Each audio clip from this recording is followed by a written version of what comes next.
Maybe you don't like walking up and down hills, so could Avenidas Novas in Lisbon be for you?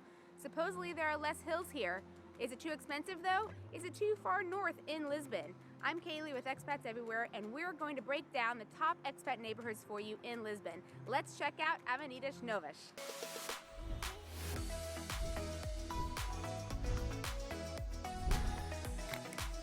We're here in Lisbon to break down some of the top expat neighborhoods you should consider living in if you're interested in Lisbon.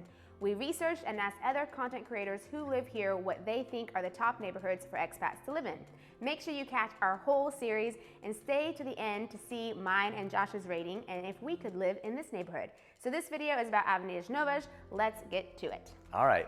Avenidas Novas is quite a large neighborhood, actually starting where Avenida da Liberdade ends at the Marquês de Pombal roundabout. Then you head north through Parque Eduardo VII and further north into a few sub-districts such as Azul, Campo Pequeno, and Bajo de Hego. But let's start in the southern part of the neighborhood at this beautiful park. This park takes up 64 acres in the city and has a greenhouse with tropical plants, ponds, and such, along with a hothouse that has some more exotic plants. The hedges are beautifully cut here in a lot of different fun patterns. You can catch a beautiful view from here as well, along with different events that happen at this park. There are some other green spaces around the neighborhood that are obviously smaller, but another notable one is this one, where you can sit in the shade, check out a museum, or enjoy a snack. The neighborhood is very safe as well. For those museum goers, you might like this district because there are a few other museums here and not just in this park. This neighborhood also has this historical house with a mix of Portuguese paintings and Chinese furniture. Oh, and don't forget the 3D Fun Art Museum also in this district. Now earlier we mentioned that this district is much flatter, which it is, and it has bigger sidewalks. However, there are still hills here, just not as many and maybe not as steep as other parts of Lisbon. Plus the bigger sidewalks definitely help when you're walking up and down. This area is becoming more and more developed as the city of Lisbon grows outward, and since the water is to the south, that means that some of the growth has to happen in the north. So we see this district becoming more popular for expats because it offers space. It's not super popular with a younger crowd because it doesn't have as much nightlife, and it's great for families or those that would like something quieter and a little slower paced. The neighborhood is charming with small churches spread throughout and colorful buildings. But it also has massive modern buildings with very busy intersections, so quite a variety. It's also really well connected as there are a few metro stops within the district lines and several along the border. Parque, São Sebastião, and Campo Pequeno are within the borders of Avenidas Novas. The metro stops bordering this district are Entre Campos, Saldanha, Picoas, and even throw in Praça da Espanha if you want to. So this covers the blue line, the red line, and the yellow line, making it a great location for public transportation. Buses are also an option, and a big train station is here as well, which is Entre Campos train station. Set Rios is another big station, and although it's not within the neighborhood lines, it's still very close. These are two good stations to get you out of Lisbon and to other parts of the country. So when we say well connected, we aren't kidding. Also something cool is there are bike lanes here, so it's not only walkable, but it's good for bikers. You can also rent bikes and scooters here. The airport is also not that far from this area, but one thing to notice is depending on where you are in the neighborhood, you might be hearing planes flying overhead. Now with a kid, this creates a fun game of looking at airplanes, but maybe as an adult, it's not as exciting to hear all the time. Now, even though we mentioned the growth from Lisbon pushing this way up, that doesn't mean that this neighborhood feels small. It definitely feels like a city, and it has lots to offer. What's one great thing about the city? The variety of food. It's not as good as some of the other districts, but you have some good options here. There's Japanese, Italian, burgers, Korean, Indian. There's even a place called Crush Donuts. Don't worry, there's also Portuguese food here too. All of these yummy food options, so how do you stay fit? Well, don't worry, there are several gym options around the neighborhood too. Because it seems like there's more space up here, the grocery stores seem to be a bit bigger, and you're not hurting for a variety of stores either. Plus, there are a lot, so that means that you're not having to go too far to get your groceries. This is definitely a plus when looking for a neighborhood to live in. We of course have to mention the massive El Corte Inglés, which is the place that you're more likely to find your specialty food items. Hospital Curry Cabral is a public hospital that has an ICU, but it doesn't service everything, so it's more of non-emergency scenarios. There's a maternity hospital, and of course there are clinics, both public and private as well. Nearby Avenidas Novas is Hospital de Sandra for oncology, and the big one that you'll want to know about is Hospital de Santa Maria.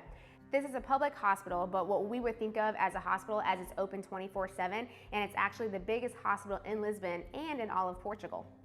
So we've talked about the parks, the museums, the hospitals, and that's all great, but you need a place to live, right? So you need a place to put all those groceries from El Corte Inglés, so let's chat about housing. Because Avenidas Novas is becoming trendier and more popular with expats and even locals, we're definitely seeing the housing prices going up. With the commercialism, the co-working spaces, the great food and space, it's a great place to live. You can find a mix of furnished and unfurnished options for rent and quite a variety of conditions. Obviously something newly renovated will be more, but just to give you an idea, a T1 will be anywhere from 700 to 1,000 euros per month. Something bigger like a T3 will be anywhere from 1,150 to 1,400 euros per month. If you're looking to buy in this district, expect to pay around 200 to 250,000 euros for a T1 and 250 to 350,000 euros for a T3. Again, prices will vary depending on amenities and what kind of condition the apartment's in. So while there might not be as many notable landmarks here compared to other parts of Lisbon, maybe that's a good thing because that means less tourists.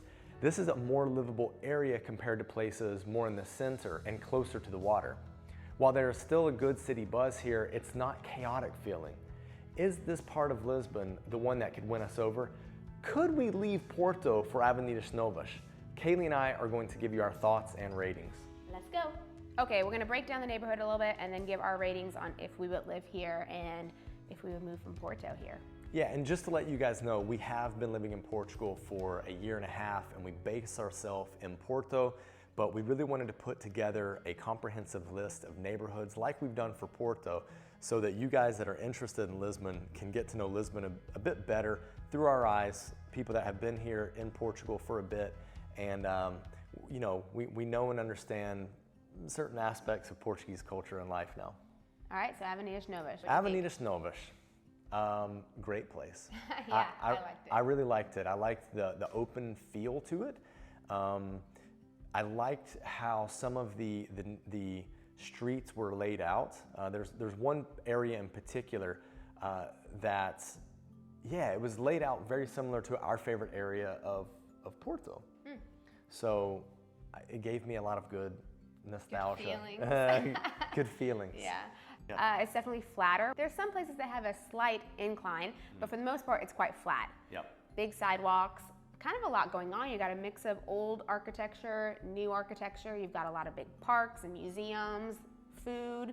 I know that Crush Donuts is in other parts of Lisbon, but there's one there, which is nice. There's a burger place that's nice. So I don't know, there was a lot to offer. Yeah, and I did notice, we talked about how it may not be for kind of the younger crowd because there doesn't seem to be a lot of like nightlife scene going on there. But around the mall, around the El Corte Inglés, not really mall. Well, it's a mall too. Yeah. There were a lot of younger people. Now, I don't know what exactly draws them there. I don't know if it's kind of the trendier food options around there or just the fact that it's a shopping mall. And that seems to be a thing that kids always gravitate towards. Anywhere we've lived, we've seen that to be a thing. So, yeah, so you will find a younger crowd there. I did notice the airplane noise. There was that. I mean, they got pretty close there, so it's definitely in the flight path. So when looking for accommodations, just make sure you've got good windows, I think. Yeah, but getting in and out of the city is easy. Oh, you know, so you get to the airport easily. You can catch a bus out of the city easily. You can catch a train out of the city easily. So being really well connected and like more or less within walking distance or a couple Euro, Bolt, or Uber ride to one of these train stations, clutch. So it's really well connected. There are several different types of hospitals that are around, big hospitals as well if you're looking for that. You probably don't need a car. You really actually don't need a car because of how it's connected. And there are international and private schools really close. So it's got a lot going on. If you have family come visit and they want to see the city center, well, they're going to stay with you unless you don't let them. Maybe. And you can get down to the city center really easily. Very easily. So, all right, we've talked about some of the pros and cons. Let's go ahead and give our ratings. We're gonna rate this 1 through 5, 1 being we wouldn't really wanna live there, and then 5 being we would absolutely wanna live there. Where does it land for you? I am giving Avenidas Novas a 5. I think it had everything. I love the way it felt. For me, it was a good vibe. You saw all mixes of people from ages to different nationalities there, which I really liked. It was a lot flatter with big walking sidewalks. You still had some old architecture, which was pretty, but you had new and modern. You had parks, you had lookouts. I thought this neighborhood had everything. The transportation, it had everything. So it's a 5. It's definitely a 5. You? Yeah, so we're not trying to compare this to Porto. We're not trying to compare this to neighborhoods of Porto. This is in Lisbon in and of itself. This is no judgment on whether we would live in Lisbon or not. With that being said, with all that out of the way, 5, absolutely. Okay, 5 too. It's a All right. 5. So if we ever move to Lisbon, If we ever move to Lisbon, this could very well be the neighborhood, for sure. Prices are okay. Yeah, not bad. Maybe a little higher, but totally worth it is what I think. For everything that it offers, it's worth paying a little more to be in this area. Yeah, it was the neighborhood that I felt most comfortable in and still felt like I was in Lisbon. And as soon as we got to this neighborhood, like right away for me, I was like, yes, I like this. So it was like that feeling right from the get-go. And then it just got better as we stayed there. Yeah, and if you like to see people exercise, it's got it going on too. So like that had me motivated. I was like, geez, I need to get off my butt, stop eating the crushed donuts and start crushing it in the workouts. Well, that was the other thing too. It had bike lanes. You could rent bikes. You could rent scooters. It just had all of that stuff that was available. So very livable, but still you saw a lot of locals, older people as well that seemed like they'd lived there for a while. So it was very comfortable. Yeah, and if you guys want to see a breakdown of other neighborhoods here in Lisbon, click on this playlist right here. You'll find out what our ratings were. Now, let's get moving. Bye. Bye.